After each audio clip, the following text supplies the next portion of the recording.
এই যে ইগনোর করার একটা ব্যাপার না, তার একটা নিয়ম আছে। সাধারণত যার প্রতি আপনি দুর্বল, যে আপনাকে যত ইগনোর করে আপনি তাকে তত বেশি গুরুত্ব দিয়ে থাকেন। বারবার ফোন করেন, মেসেজ করেন, তার খোঁজ নেন, ব্যাকুল হয়ে তার তরফ থেকে একটা রেসপন্সের অপেক্ষা করেন।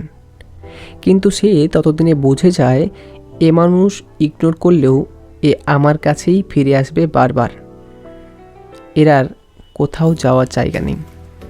তাই সে ইচ্ছে করে আপনাকে রেসপন্স দেয় না, টেকেন ফর গ্র্যান্টেড নেয়, লেট রিপ্লাই দেয়, কথা বলার অনীহা দেখায়, ব্যস্ততা, বাহানা ইত্যাদি দেখাতে শুরু করে।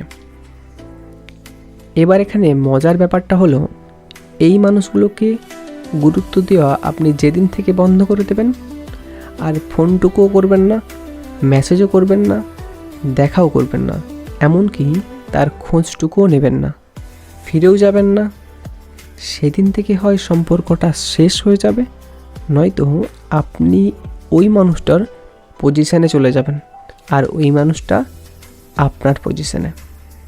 কি জীবনের সাথে মেলাতে পারলেন তো? তাহলে এবার থেকে একটু ভেবে চিন্তে পদক্ষেপ দিন।